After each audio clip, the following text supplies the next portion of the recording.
Hello, my name is Terri-Leigh Aldred, and I'm joining you today by video to discuss a bit about the framework around cultural safety. I'm a family physician, and so my lens is usually in healthcare, and so I've been trying to adapt it for a police setting. And I'm going to talk a bit about the history of colonization and the impacts related to adverse childhood events and intergenerational trauma.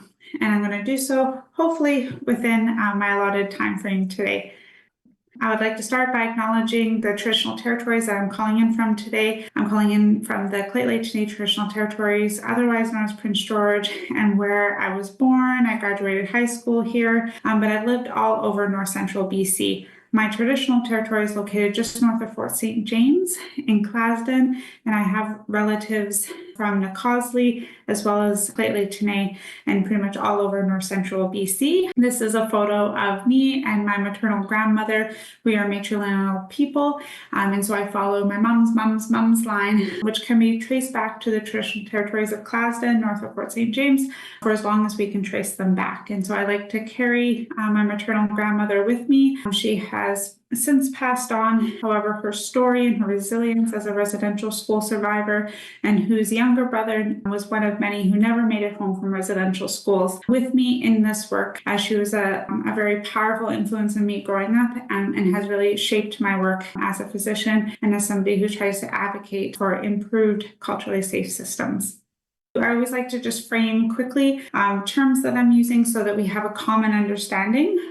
Cultural humility and awareness is really the part that we have control over. So becoming aware of our own cultural backgrounds helps us to become more aware of people who may have cultural differences to us. And this helps us in our professions when we have an active practice to kind of reflect on the work that we do and how bias may or may not be impacting the work. And as we develop our awareness and our humility in this space, we can start to develop tools that help us to become more culturally competent. We've moved away from using the term cultural competency because we didn't want it to turn into kind of a checkbox exercise, because really this does involve us to have lifelong learning. However, there are critical skills and tools that we can develop that help us to reduce the impact of bias in the work that we do.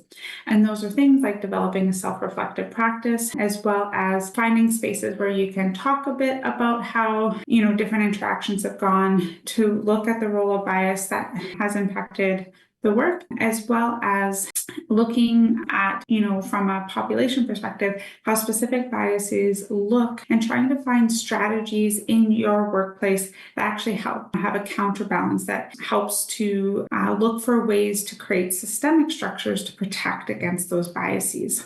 Cultural safety is something that's defined by the people who are receiving services. And so it's not something that we can say, I can't say I'm culturally safe as a physician. However, my patients or people accessing care with me are the ones that can define whether or not the care that they're receiving is culturally safe for them. Colonialism is a specific term. It's different than immigration, as colonization is really the policy or practice of acquiring full or partial control over another nation, occupying it with settlers and exploiting it economically. And settlers were often placed to become the dominant culture and to kind of overtake the land, whereas immigrants are often coming to a new country or a nation and integrating into that nation. And so there's a distinction in terms of the purpose of settlers versus the purpose of immigration.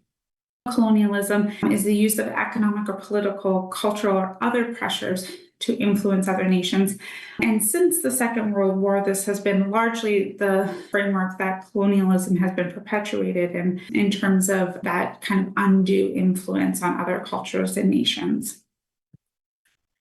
So the ethical space framework was a framework that was designed by a Maori nurse in the healthcare context. However, it has been adapted in many different contexts. to recognize that whenever we are offering, particularly a public service or interacting with people from another culture, especially in circumstances where there's power differentials, where there's often different pressures, whether or not that's time pressures or whether or not we're multitasking, and also times when the people providing the services may be tired, they may be hungry, they may be under a lot of different stresses. Oftentimes, those are the conditions that allow our biases to emerge. In more optimal conditions, most of the time our prefrontal cortexes can suppress or override our kind of subconscious biases. And so in that context, when we look at how to build ethical space, we can apply the teachings around cultural safety to many different disciplines, including the justice system, which I'm sure many of the things I mentioned are conditions that you work in every day. And so the idea was that in order to develop a culturally safe practice or to develop our awareness and humility, that we really need to be aware of that Indigenous people have a unique worldview, that worldview is different than the Euro-Christian worldview, and that we had a whole culture with a governance model with traditional wellness practices and how we kind of governed or carried out, say, justice. And so it's important to understand that we came with that when Canada was settled, that we had thriving nations with very nuanced systems of governance and health. And through the process of colonization, which I'll touch on here, a lot of those systems were disrupted in many different ways. And there was many very targeted policies and practices that resulted in a lot of trauma and harm for Indigenous people. And that really laid the groundwork for developing intergenerational trauma for Indigenous people. And because of the bias around Indigenous people, which largely the bias is that Indigenous people are somehow inferior and therefore less deserving of access to resources and supports and services than non-Indigenous people.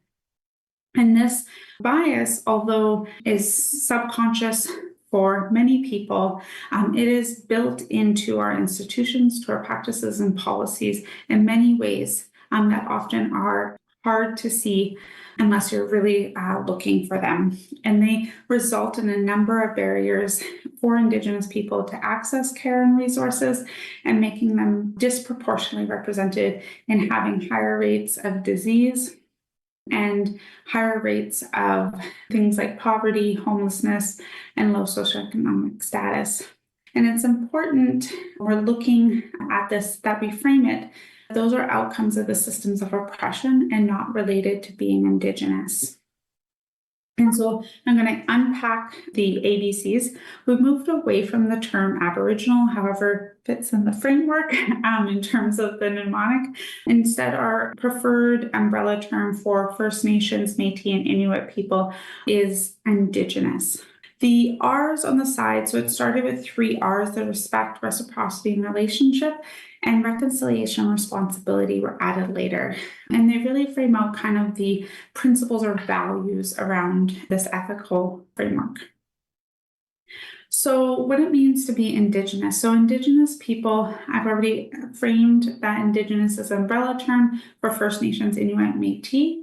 For First Nations people, their status and non-status. When you're a status First Nation person, it means that you are a registered Indian in the Indian Act, which is an assimilation policy and was designed to essentially cure Canada of the Indigenous problem. And so it's really important to recognize that, because its policies and practices has segregated and isolated many different parts of First Nations populations. And so non-status is a recognized group of individuals who, either because they cannot prove their heritage because of disconnection and separation or segregation from their communities, or who do not meet the requirements under the Indian Act, but are valued members of our community and, of course, our family and kin. British Columbia is unique in Canada in that we have incredible diversity. So we have over 60 nations, and within those nations we have, it somewhat fluctuates, but it's around 203 now to 206 individual bands or communities. And we have an incredible diversity of languages. So we have many, many different language groups and numerous dialects within those language groups. Our people, although, I don't want to, be too pan-Indigenous, but there are many parts of Indigenous worldview that are very similar across different nations. And many of our nations are matrilineal, so we follow our mom's line, as I described in my own introduction. And our spiritual beliefs generally tie us to the land. And you see that in our languages. Like, for example, in my language, the Dakota language, we actually don't have a single word for snow, but we have over 9 different ways of describing snow, depending on its texture, if we can walk on it or not, the time of year. And that is because depending on the type of snow, would determine what sort of practices we can do out on the land safely. So there's certain types of snow that it's safe to hunt in, and other types of snow that would be a lot more precarious, for example.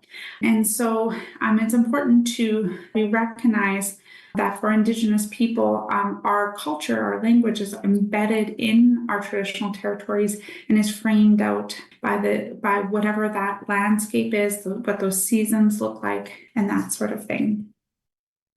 This is my favorite medicine wheel, and the medicine wheel isn't a concept that resonates with all nations or Indigenous people.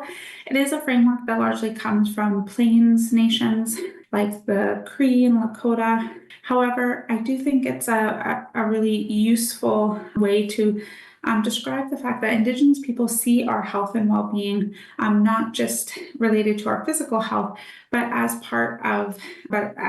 integrated with our mental, emotional, and spiritual health as well. And so we recognize that even if we're having a physical ailment, that can have a repercussion on our mental, emotional health and well-being. And same if our spirits are unwell, that can also have an impact on the other parts of our medicine wheel. And in more recent time, we often hear people describe that they have a soul sickness, that their spirit is hurt, and that we need to have ways to come back to ourselves and bring our spirits back. And I'm sure many of the other presenters will talk about things like dissociation and things like that as results of trauma. And so in our framework, we often describe it as spiritual sickness or soul sickness. And within that framework, as the individual, it has culture at the center. And I think that's really important because our culture is really what gives us our roots. And when we're strong in who we are, and we're strong in who our people are, our cultural practices, that often gives us what we need in terms of how to come back to ourselves and how to keep ourselves healthy in those other 4 dimensions of our health and well-being.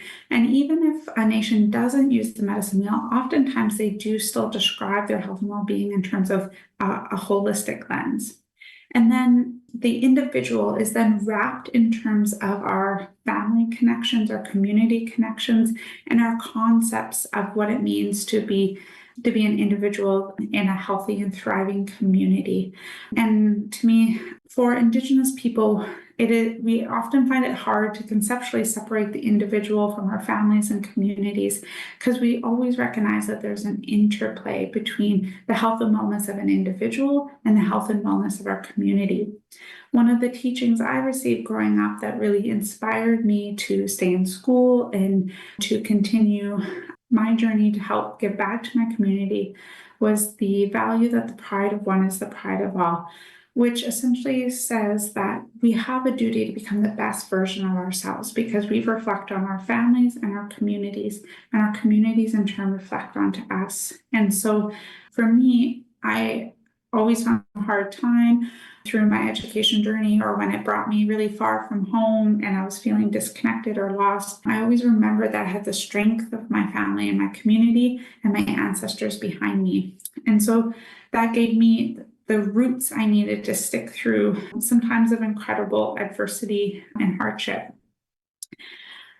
And so I share these things to give an idea of what an Indigenous worldview is like and how it may be different than other worldviews, and it may be different or nuanced from your own. And so when we look at barriers, oftentimes it's often framed as social determinants. And for me and other First Nations people that I collaborate with, we often think it's funny that it's called social determinants of health, because oftentimes when you look underneath the list, those determinants of health are often things like poverty, lack of education. And so I prefer to frame it as determinants of illness. And so Indigenous people, because of the impact of colonization, are disproportionately impacted because of generations of being underserved and oppressed in many of the social determinants of illness. Things like poverty, homelessness, food insecurity. And we have very high rates of trauma and adverse childhood events. I heard one elder frame it that as a residential school survivor, that Indigenous people have ACEs of 10 plus. And certainly that is true for my grandmother. And each generation of our family, our ACE score has decreased, but not necessarily exponentially. And so my mom's ACE score was about 8, and my ACE score was about 6. And I'm hopeful that for my children, they will have an ACE, a very low ACE score. And so you see the impact of intergenerational trauma, but also of intergenerational healing and resilience. And so we also understand that there's ongoing oppressive systems like racism that result in perpetuating harms and trauma, so that not all harm is intergenerational, and that many of us have experienced trauma in our current systems and structures. And when we're looking at implicit biases, we can see that many of our biases impact the way that we communicate. And so framing this in a healthcare lens that relates to medical decision making, but in a justice lens, it can also be in terms of high stakes conversations or ways that we interact or communicate in situations of stress. And those biases can be, again, more likely to emerge in those circumstances. Even in healthcare, we often see that those biases are often heightened, or we see more cases coming forward in more high-stake environments like, say, emergency departments or obstetrics. And so determinants of wellness are really those things that help keep us healthy and well. And relating back to the medicine wheel, a really key part of our healing is reconnection to ourselves and to our culture, and accessing services free of racism and harm. A lot of trauma happens between people, but almost all healing happens between people, meaning that having interactions with people who are safe and affirming and culturally safe is an incredible opportunity for healing for all people, and especially Indigenous people. And so one of my main take-home messages is that indigeneity is a protective factor. Racism and colonialism is the risk factor. And so that's really important, because oftentimes, especially in the healthcare context, we often hear as Indigenous people have higher rates of, or being Indigenous means that you have a higher risk for certain diseases. And it's important to change that dialogue to really frame it that oppressed and underserved people have higher risks, and Indigenous people are disproportionately oppressed and underserved, and therefore have higher rates. And part of that is because part of that Indigenous people as inferior bias is that Indigenous people are inherently sick, and as a subtext, inherently sick, and therefore a risk to non-Indigenous people. And so we need to segregate them, inherently sick, and therefore less deserving of care. And so when we change our language, we frame what the risks are, then we can really start to challenge some of those ingrained biases.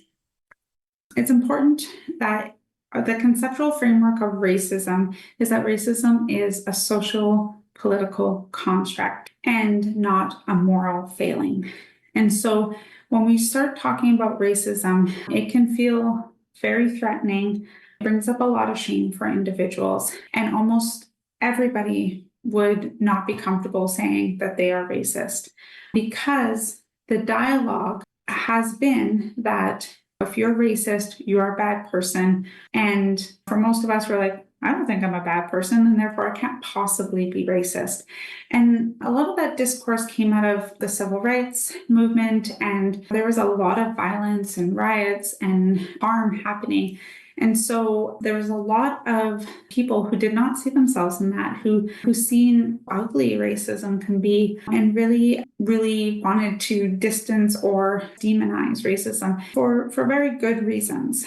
However, in conventional times, when we do that, when we make it into a moral issue, then it makes it really challenging to have authentic and open conversations about bias and racism. And it's really those critical conversations about race and bias and how it may show up in our different professions that will really help to actually undo some of really challenge our subconscious biases and actually result in people experiencing accessing care, whether or not that's through healthcare or accessing justice or their experiences with police. And so to me, it's fundamentally important for me to reiterate that it is a social political construct. It's been handed down now for hundreds of years. It's not our fault, but we do have a responsibility to look at how biased and oppressive systems and how bias works in us, and to try to dismantle it for a more equitable and just system for all. And so rather than us and them, like saying, oh, maybe it's a racist person over there or a racist person over there, but I'm not racist, it's actually, we're all racist. We're all in this together because we live in and been brought up in a racist world. And so by saying it is all of us, and none of us are immune, our brains are biologically wired to develop biases, and then our cultures determine which biases are kind of seen as privileged or like fawn or foe. So in our context, the kind of Euro-Christian white privileges that we have is really to say that that's who our friends. Everyone else is foe. And it's not, again, it's not our fault. And we do have a responsibility to start looking at how we address the social political construct. And so you'll see the racism scale is all of it's on here, from overt racism, which is really what most people think of when they think of racism, to denial, to white saviorism, to awareness, and even allyship and accomplices and are on here, because essentially it's seen, if we live in a society that is that needs allies and accomplices, then that society is inherently unsafe for those individuals. And so we often hear about this term when it comes to our LGBTQ community. However, people from different like racial groups and others also need to have allies and accomplices. And so there's many different approaches. Again, coming back to the idea of self-reflective practice. In medicine, we have a whole discipline around narrative medicine and how we critically look at our practice, and for many different reasons, including looking for meaning, but also it can be really helpful in terms of looking at how different biases or different aspects of ourselves are emerging in our work. Racist Anonymous is another framework around how we can look at bias, and it kind of emerged multiple different times. This excerpt came from an African-American priest who was a cultural competency educator, and he kept on being asked to come back to the same organizations and groups multiple times. And he really started wondering if he was making a difference. And one day he was sitting in his church and he overheard the AA group next door. And he started to wonder what it would be like to bring people together in an AA fashion to say, yeah, hi, my name is Terri and I'm a racist, and this is how racism showed up for me this week. And an environment where people will hold one another accountable, but with a lot of compassion and care. And in that space, when we're able to really authentically look at our biases, we're also the best people to be able to determine how we can address those biases. One aspect of that I touched on about racism is that racism, when we talk about any sort of ism, is that it brings up a lot of shame. And Brene Brown is a shame researcher, and she says that shame needs three things to grow: secrecy, silence, and judgment. And if you put the same amount of shame in the petri dish and dose it with empathy, it can't survive. And I like to share this quote with some prompts that you can reflect on, but I like to share it because it again points to the power of meeting within a group, feel safe, be really able to speak to our biases. Because again, in our own minds, we automatically go to like, oh my goodness, I can't believe I had that thought, or I can't believe I did that thing, and I'm a terrible person, and I hope nobody ever finds out about it. And when we're able to talk about these things in a group, and other people to say, like, yeah, I struggle with sometimes having those thoughts too. And, these are some of the ways I've been trying to look to address them. Being able to be seen and have that empathy can be incredibly powerful in dismantling our shame and biases within us. So colonization, I won't go through all of these different elements of the impacts of colonization, but what I will point out is over the course of history, there have been many occasions where there's been targeted harms, so overt harms to Indigenous people, including residential schools where there was the forced removal of over 150 children. And that has morphed into the 60s scoop, which occurred because of very specific policies and practices around child welfare. But it has continued or been perpetuated in that almost 50% of the children in care today are still Indigenous. And that obviously causes intergenerational disconnection and hurt that is ongoing. And then we've had Indian hospitals and TB asylums where, again, it's the idea of segregation, that Indigenous people harbor diseases and therefore need to be removed to protect non-Indigenous people. In those hospitals, there were many unethical experiments that were done on Indigenous people and other traumas and harms that occurred.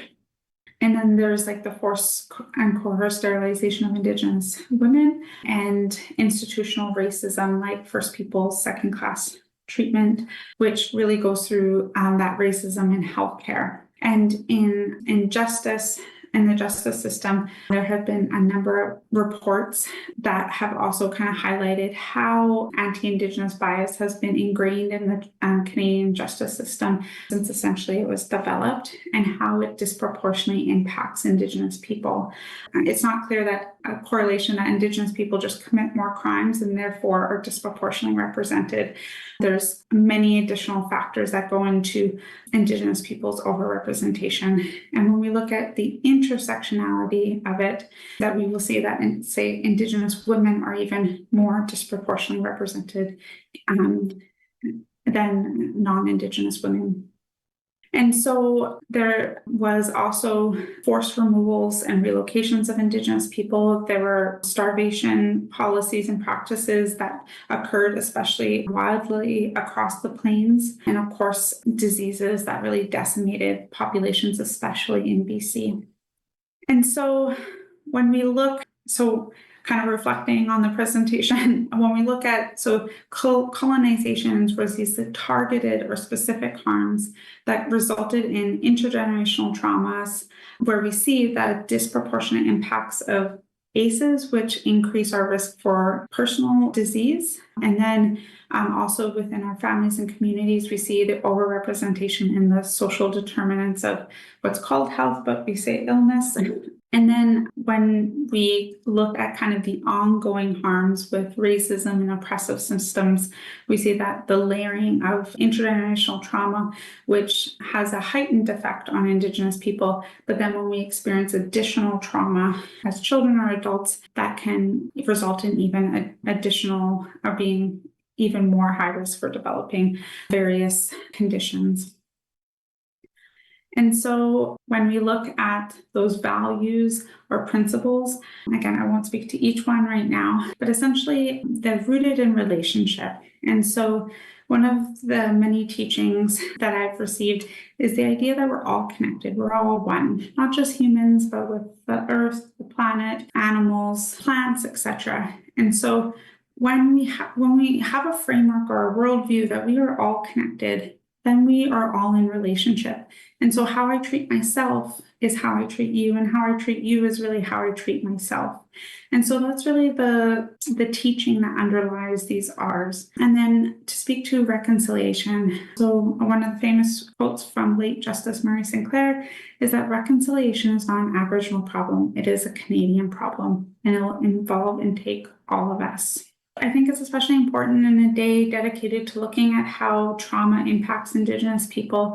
It's also really important to look and learn about how Indigenous brilliance and success as much as you do about Indigenous suffering and trauma. And this helps to, again, address underlying biases, and especially in contexts where you may normally see Indigenous people during really difficult moments in their lives and in a lot of suffering. Being able to take in Indigenous art, books, movies, going to Indigenous events like Indigenous Fashion Week, or ceremonies or cultural community events like National Indigenous Peoples Day, when it's open to the public, really important so that they're able to see Indigenous people in their strength and in their power, and that helps to kind of counter some of those biases.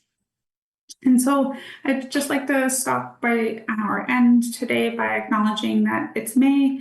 Red Dress Day was on May 5th in honor of the missing, murdered Indigenous women and 2S community, which again are disproportionately impacted by going missing and being murdered. And especially right now where we're in a climate where some parts of our community, especially trans community, are being systemically oppressed.